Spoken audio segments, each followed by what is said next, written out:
আসসালামু আলাইকুম। ষষ্ঠ শ্রেণীর সুপ্রিয় শিক্ষার্থী, তোমাদের ষান্মাসিক সামষ্টিক মূল্যায়ন ২০২৪ সালের গণিত প্রশ্নের ১০০% সঠিক সমাধান নিয়ে চলে আসলাম। তো সুপ্রিয় বন্ধুরা, তোমরা যদি তোমাদের এরকম ১০০% সঠিক উত্তর পেতে চাও, তাহলে আমার এই চ্যানেলটি সাবস্ক্রাইব করে পাশে থেকো এবং তোমাদের কি ধরনের ভিডিও তোমরা পছন্দ করো সেগুলো আমার কমেন্ট বক্সে জানাও। তো বন্ধুরা, আর কথা না বাড়িয়ে চলো আমরা মূল প্রশ্নের আলোচনায় চলে আসি। তোমাদের ষান্মাসিক মূল্যায়নের প্রথম যে প্রশ্নটি রয়েছে, এটি একটি দলীয় কাজ।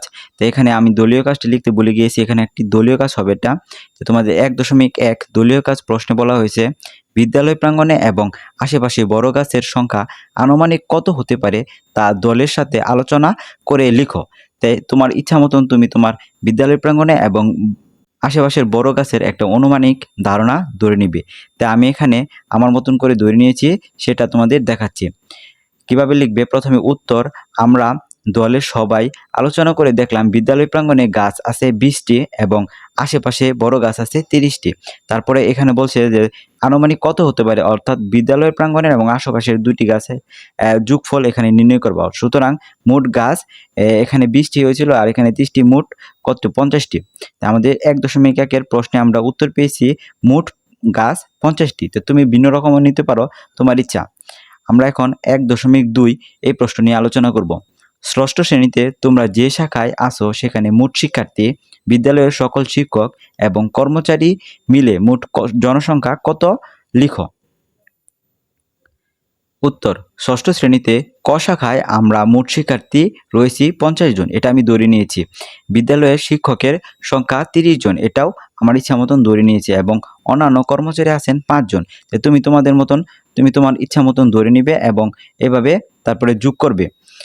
মোট জনসংখ্যা এখানে 50, 30 আর 5, এটি যোগ করার পরে যোগফল আসছে 85। তা আমার ১.২ সমাধান করা হয়েছে। এখন আমরা ১.৩-এ যাব। বিদ্যালয়ে প্রাঙ্গণে এবং আশেপাশে আনুমানিক যে সংখ্যক বড় গাছ রয়েছে তা প্রতিদিন কি পরিমাণ অক্সিজেন উৎপাদন করে। তে উত্তর, প্রশ্ন হতে পাই আমাদের উপরের প্রশ্নে কিছু নির্দেশনা রয়েছে, সেই নির্দেশনায় বলা রয়েছে যে একটি বড় গাছ দৈনিক গড়ে অক্সিজেন দেয় 274 লিটার। তোমরা ওই জায়গা থেকে এটি লিখে নিবে। তারপরে আমরা ১.১-এ অর্থাৎ প্রথম যে প্রশ্নটা সমাধান করেছিলাম সেখানে আমরা মোট গাছ ধরেছিলাম 20টি এবং 30টি, মোট 50টি। এটা এখানে লিখে নিবে।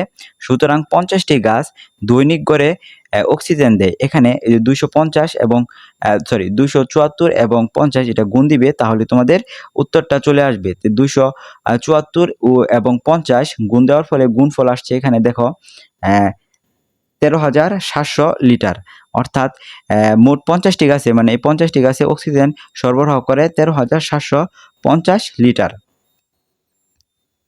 তো বন্ধুরা, আমরা পরবর্তী প্রশ্নের দিকে দেখব।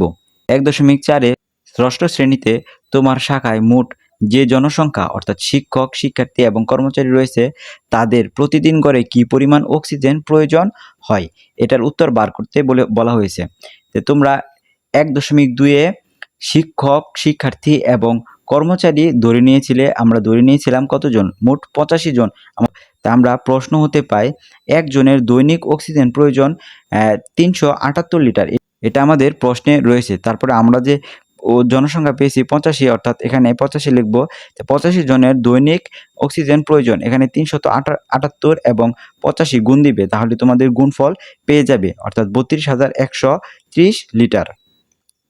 পরবর্তী যে ১.৫-এ বলা হয়েছে, তোমার শাখায় সকলের জন্য শিক্ষক, শিক্ষার্থী ও কর্মচারী গড়ে প্রতিদিন যে পরিমাণ অক্সিজেন প্রয়োজন হয় সেই পরিমাণ অক্সিজেন বিদ্যালয়ের গাছগুলো উৎপাদন করছে কি? দলের সকলে মিলে আলোচনা করে সিদ্ধান্ত নাও। প্রয়োজনীয় সংখ্যক বড় গাছ তোমাদের বিদ্যালয়ে রয়েছে কি? গাছ না থাকলে কি করা যায়, এটা লেখো।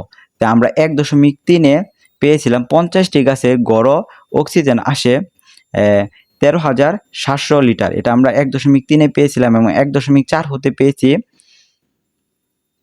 85 জনের দৈনিক অক্সিজেন প্রয়োজন 32,130 30 জন। তাই আমরা এখানে দেখতে পাচ্ছি যে আমাদের অক্সিজেন রয়েছে 13,700, কিন্তু আমাদের প্রয়োজন 32,130।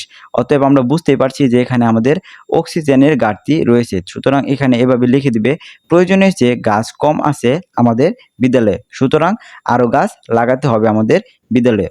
তো সুপ্রিয় শিক্ষার্থী, আশা করছি তোমরা দলীয় কাজ, প্রথম যে দলীয় কাজটি রয়েছে সেটি তোমরা বুঝতে পেরেছো। আমরা একক কাজ 1-এর সমাধান নিয়ে আসবো, তোমরা সেই পর্যন্ত এগুলো দেখতে থাকো আর আমাদের চ্যানেলটাকে সাবস্ক্রাইব করে পাশে থেকো।